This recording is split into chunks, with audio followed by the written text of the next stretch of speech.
Assalamualaikum, I am Bakhtawer and I am taking your English for grade 4. Today we are going to talk about some basic grammars. The first one is pronoun, words opposites, reading comprehension, tense recognition. First of all, I am going to go through pronoun. Pronoun basically एक noun क्या होता है? He, she, it. ये सारे क्या आते हैं pronoun में, और noun क्या होता है? Ali, Pakistan, name, place, thing. जब इन नेम प्लेस थिंग को हम हाईलाइट नहीं करते उनके नाम से, for instance I am saying Ali is a good boy, I will say he is a good boy in the other sentence. I am holding a pen, तो मैं pen को रिप्लेस कर दूंगी I am holding it right now, it के साथ. ठीक है, तो हमारे पास जो प्रोनाउन होता है, प्रोनाउन रिप्लेस करता है नाउन को. किसके साथ? ही, शी, इट, दे के साथ. A pronoun replaces a noun and refers to people, place or thing. Ali is a good boy. जब मैं दोबारा अली के बारे में उसी टाइम बात करूँगी तो मैं अली को रिप्लेस कर दूँगी pronoun के साथ जो कि है he. He is a good boy.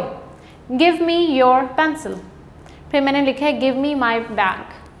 अब your pencil, my bag, theirs, his, hers, ये सारे क्या हैं? possessive pronoun.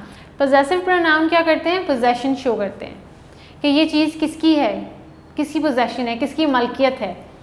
तो बेसिकली प्रोनाउन में क्या आता है कि ये नाउन को रिप्लेस करता है, और फिर इसकी एक टाइप है पोजेसिव प्रोनाउन. उसमें हम क्या करते हैं कि हम पोजेशन शो करते हैं कि ये चीज़ जो है, जो भी चीज़ है, ये किसकी है, किसकी मलकियत है. ठीक है, फिर हमारे पास वर्ड ऑपोजिट्स आ जाते हैं. ये आपको पता है कि एक वर्ड है वाइट है तो उसका ऑपोजिट क्या होगा? ब्लैक. डाउन है तो उसका ऑपोजिट क्या होगा? upwards, downwards, upwards, here, there, right, man, woman, girl, boy, ये सारे word opposites होते हैं. फिर reading comprehension है. reading comprehension के बारे में I have told you before in your English A's lectures, when I was going through the literature work, I was reading your chapters, I have gone through the reading comprehensions into it as well, and even right now I'll go through one paragraph also. Apart from this, we have got tense recognition. In tense recognition, we have got three types of tenses. The first one is past, present, and future. In our past tense, we normally talk about the stories in the past, what happened back in the days, back in the years, when I was young, 2 years back, even yesterday, even if I am talking something that happened an hour ago or 5 minutes ago, I am talking in the past tense.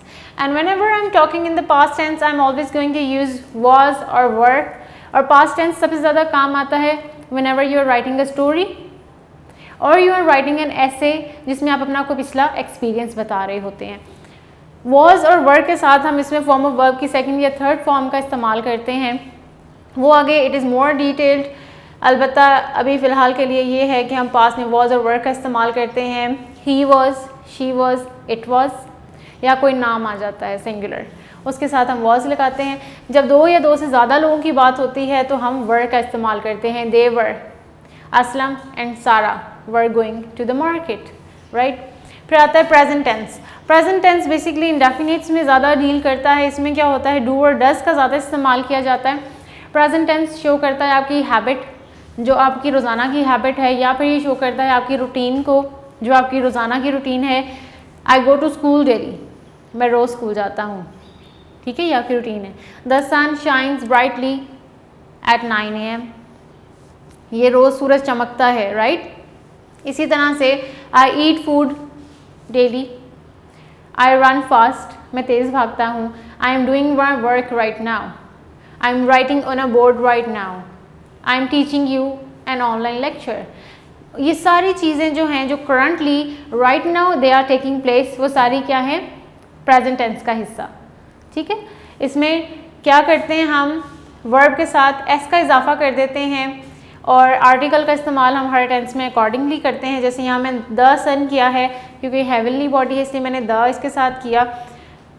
Present tense में आप ing का इस्तेमाल करते हैं verb के साथ, और आप क्या करते हैं? एस का इस्तेमाल करते हैं. I am not right now going to the depths, because आपकी जो वर्कशीट्स अभी फ़िलहाल आपने पढ़ी हैं, गो थ्रू की हैं, they are all about the basic stuff, इसलिए अभी मैं सिर्फ आपको ये बेसिक्स बता रही हूँ.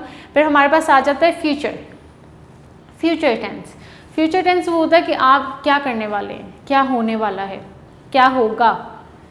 मैं अगले महीने उम्रे पे जाऊंगा, ठीक है, ये क्या है, आपका प्लान है ना आने वाले कल का, जो हुआ नहीं है, अभी नहीं हुआ, करंटली हो भी नहीं रहा, ना पहले हुआ है, ना ये पास्ट में है, ना ये आपके प्रेजेंट में है, ये किस में है, फ्यूचर में, क्योंकि ये आने वाले कल में होना है। फॉर इंस्टेंस आप कहें कि मैं 5 मिनट बाद ब्रेक करूँगा, I take break after 5 minutes, तो I will take break after 5 minutes, और I shall, if you are more determined, I shall take break after 5 minutes. तो ये जब भी आप किसी फ्यूचर की चीज़ की बात करते हैं, anything that is going to take place in the future, चाहे वो 1 मिनट बाद हो, चाहे वो 2 साल बाद हो, आपका कोई फ्यूचर का प्लान है, कुछ भी that is going to take place in the future, वो क्या होगा, फ्यूचर टेंस में फॉल करेगा। और फ्यूचर टेंस में हम क्या करते हैं, विल और शैल का इस्तेमाल करते हैं। अच्छा, अब हम फ्यूचर टेंस में क्या करते हैं, I shall go abroad, she will get position, हम आई और वी के साथ शैल का इस्तेमाल करते हैं, और जो रेस्ट ऑफ द हमारे प्रोनाउंस आते हैं हम उनके साथ विल का इस्तेमाल करते हैं। और जब भी हम फ्यूचर टेंस की बात करते हैं तो इसमें हम फर्स्ट फॉर्म ऑफ वर्ब लगाते हैं, ताकि हमारा जो सेंटेंस है अकॉर्डिंग टू द सिचुएशन, कि I shall go to abroad, I shall go to school, I shall change clothes, I shall start writing a paragraph, right, Aslam will change his clothes, Aslam will write a paragraph. तो ये according to the situation आपने form of verb put in करना है। या फिर अगर आप कहते हैं कि आज से 2 दिन बाद मैं एक ख़त लिख रहा हूँगा, I will be writing a letter after 2 days, तो इसमें क्या है, विल के साथ बी ऐड हुआ है और वर्ब के साथ ing ऐड हुआ है। जैसे मैं कहती हूँ आई विल बी राइटिंग, और Ali will be writing letter, Ali letter लिख रहा होगा। यहाँ पे राइट क्या है, वर्ब है, इसके साथ ing मैंने ऐड किया है और विल के साथ बी की एडिशन हुई है, ठीक है। अब हम इनकी वर्कशीट्स को एक दफ़ा गो थ्रू कर लेते हैं, so that you can have better experience of that. Alright, जैसे ही आपने अभी पढ़ा है प्रोनाउन, इसमें क्या करते हैं, प्रोनाउन का काम क्या है, ये रिप्लेस करता है नाउन को। हमारे पास यहाँ पे कुछ एग्जांपल्स हैं। मैन, अगर हम मैन को रिप्लेस करें प्रोनाउन से तो मैन के लिए क्या आएगा, ही। डॉग, इसके लिए इट भी आ सकता है, ही भी आ सकता है if the gender is revealed. People, इनके साथ आएगा दे। वुमेन, इनके साथ आएगा शी। गर्ल के साथ भी शी आएगा, लेडी के साथ भी शी आएगा, किसी गर्ल के नाम के साथ भी शी आएगा। Cat, it. अली एंड सारा, दे। इस तरह से आपने बाकी के भी प्रोनाउंस सॉल्व करने हैं। ऑलराइट, हमारे पास जो वर्कशीट नंबर 2 है, माई मदर इज़ शॉर्ट। अब माई मदर को हम रिप्लेस करेंगे she is short. Sana is thirsty, Sana को हम, ये नाउन है, इसको हम किस प्रोनाउन के साथ चेंज करेंगे, इसके साथ चेंज करेंगे। The city is big, city को हम किसके साथ रिप्लेस करेंगे, इट के साथ रिप्लेस करेंगे। The man are rich, the man, अब ये मैन है, मैन नहीं है, इट इज़ मैन। इसका मतलब 2 या 2 से ज़्यादा मर्दों की बात हो रही है, 2 या 2 से ज़्यादा मेल्स की बात हो रही है, तो यहाँ पे दे आएगा। द मैन, अब देखिए यहाँ मैन है, यहाँ मैन है। Man that means a single person, and man means people, man who are 2 और मोर देन 2। तो यहाँ पे मैन है तो यहाँ इसको रिप्लेस किया है ही इज़ टायर्ड, ठीक है। इस तरह से आपने बाकी भी सॉल्व करने हैं। फिर हम आ जाते हैं वर्ड ऑपोजिट्स की तरफ। ये आपके वर्ड ऑपोजिट्स हैं। Sky, earth, comfortable, uncomfortable, lazy, active, dishonest, honest, down, up, black, white, dull, bright, sad, happy. इस तरह से आपने ये बाकी भी सॉल्व करने हैं। Word opposites are quite simple, आपने सिर्फ एक वर्ड का ऑपोजिट लिखना है। Combine, scattered, come, go, light, dark, outside, inside. आपने इस तरह से इनको सॉल्व करना है। फिर आ जाते हैं हम टेंस रिकग्निशन की तरफ। एनसर्कल पास्ट, प्रेजेंट और future tense for each sentence. अब इसमें आपने क्या करना है, you have to find out after going through the sentence whether it is a present tense, past tense और future tense. The teacher reads a story every day. अब यहाँ verb के साथ देखें क्या आ रहा है, ऐसा आ रहा है, तो ये कौन सा टेंस हुआ? टीचर रोज़ स्टोरी पढ़ती हैं, it is a present tense. Manny listens to the teacher, Manny teacher को सुनती है, ये भी प्रेजेंट टेंस है क्योंकि यहाँ वर्ब के साथ एस ऐड हो रहा है। एमा फिनिश्ड हर शीट बिफोर मी, एमा ने मेरे से पहले अपनी वर्कशीट या शीट फिनिश कर ली। तो यहाँ फिनिश वर्ब है और इसके साथ ईडी ऐड हो रहा है, तो आप देखें ये क्या हुआ, पास्ट में जब भी हम कोई बात करते हैं तो हम वर्ब के साथ ईडी का या सेकंड या थर्ड फॉर्म ऑफ वर्ब का इस्तेमाल करते हैं, तो ये हुआ past. Look at the blue sky, present tense. Tomorrow will be better, tomorrow से ही देखिए अंदाज़ा हमें हो जाता है कि ये फ्यूचर की बात हो रही है, फिर विल आ जाता है यहाँ पे, तो विल तो ऑब्वियस है कि ये फ्यूचर के लिए है, लेकिन टेंस के स्टार्ट में देखिए हमें पता लग गया कि ये फ्यूचर की बात हो रही है। Natalie will eat her dessert after dinner, Natalie जो है वो अपना डिज़र्ट जो मीठा है वो खाने के बाद खाएगी। ये क्या है, विल, विल से हमें क्या शो होता है, विल से हमें पता लगता है ये फ्यूचर टेंस है। इसी तरह से सारे सेंटेंसेस हैं, आपने इनको एक दफ़ा गो थ्रू करना है, आपने पढ़ना है और आपने वर्ब से मदद हासिल कर सकते हैं कि कौन सा वर्ब इसमें इस्तेमाल किया है। और वर्ब के साथ जैसे यहाँ वॉच्ड है, वॉच सिंगल वर्ब, ईडी लग गया तो ये second third form of verb में कन्वर्ट हो जाता है, तो ये पास्ट की बात हो रही है। ठीक है, अगर आप सिर्फ फॉर्म ऑफ वर्ब्स ही देख लें ना, अगर आप सिर्फ वर्ब्स ही देख लें, आपको उनसे भी बड़ा आइडिया हो जाता है कि कौन से टेंस में बात हो रही है। उसके अलावा जैसे टुमारो आ जाता है, टुनाइट आ जाता है, ये they are also going to help you in the process of finding the correct tense. इसी तरह से ये दूसरी वर्कशीट है, इसको भी आपने एक दफ़ा पढ़ना है, उसके बाद आपने इसको भी अनसर्कल करना है। हमारे पास अब है reading comprehension number 1। Reading comprehension मैंने आपके जब लिटरेचर के लेक्चर्स लिए थे, अभी रिसेंटली जो आप गो थ्रू करेंगे या आपने किए हैं, उनमें while reading and while doing question answers, मैंने आपको रीडिंग कॉम्प्रीहेंशन का वहाँ पे भी बताया कि आपको अगर कोई पैराग्राफ वहाँ से दिया जाए बुक के अंदर से, तो आप कैसे क्वेश्चन आंसर्स उसमें से निकालेंगे।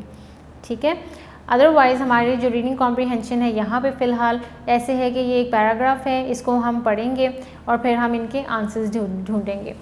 अगर आपको रीडिंग कॉम्प्रीहेंशन में एक दफ़ा पढ़ने से पैराग्राफ नहीं आप अंडरस्टैंड कर पाते, आप उसको 2 बार 3 बार 4 बार भी पढ़ सकते हैं, as soon as you are not comprehending it completely. Frank woke up with spots all over his face, his arms and his back. The spots were red and itchy. Frank showed his mother the rash. It looks like you have chicken pox. Frank, you will have to stay home for several days. Frank's mother called the doctor. The doctor told her about a special lotion that would help the itching. Frank will have to stay home until the rash is gone. अब आप देखिए इसमें कुछ keywords भी हो सकते हैं, special lotion हो सकता है कीवर्ड, रैश हो सकता है, चिकन पॉक्स हो सकता है। ठीक है, ये कुछ कीवर्ड्स हैं, आप ये रीडिंग करते हुए हाईलाइट भी कर सकते हैं। फर्स्ट क्वेश्चन अब हमारे पास है जी, where did Frank have spots on his body. आपने रीडिंग की है, कहाँ पे उसको स्पॉट्स थे? On his face, his arms and his back. This option is correct. What 2 adjectives describe the spots. कौन से 2 एडजेक्टिव्स हैं जिसमें फ्रैंक के स्पॉट्स डिस्क्राइब किए जा रहे हैं कि वो किस तरह के थे। एडजेक्टिव्स क्या करते हैं, नाउन की क्वालिटी या डिसक्वालिटी को बताते हैं। यहाँ पे है जी, the spots were red and itchy, red थे और इची थे। What did Frank's mother say that Frank had. फ्रैंक की मदर ने क्या कहा था कि फ्रैंक को क्या है। अब इसका आंसर आप मुझे बताएंगे इसको गो थ्रू करने के बाद। Franks mother call the dash. Frank की मदर ने किसको कॉल की एमरजेंसी में? शी कॉल द डॉक्टर, और ये भी हमने यहाँ पे पढ़ा है। फिर डॉक्टर ने आगे एडवाइस क्या की, when she call the doctor, तो डॉक्टर ने क्या एडवाइस की, वो ये लाइन है, a special lotion that would help with the itching. What will help Frank with the itching, वो है आपकी यहाँ पे लाइन है, आपको थोड़ा सा कॉम्प्रीहेंशन में ढूंढना पड़ता है, a special lotion that would help the itching. लेकिन अगर आप कॉम्प्रीहेंशन को एक स्टोरी की तरह समझने की कोशिश करते हैं तो आपको क्वेश्चन आंसर्स में काफ़ी आसानी हो जाती है। Okay, so we have gone through the basics of grammar, which we have read pronoun, words opposites, reading comprehension and tense recognition. But all of the things you have them in your worksheets and you require a lot of practice for them as well. Best of luck with that. Your homework, which I have told you, your homework is to do a lot of practice, use pronoun in 5 sentences and use possessive pronoun in 5 sentences. Write all the word opposites that you have in your worksheets. Then make sentences, 2 for the past, 2 for the present and 2 for the future tense, right? And for reading comprehension, you have to go through your literature work, don't keep yourself bound to the grammar worksheets. Go through the literature, read your units and try to answer the questions on your own. This is your reading comprehension homework. Best of luck. Thank you.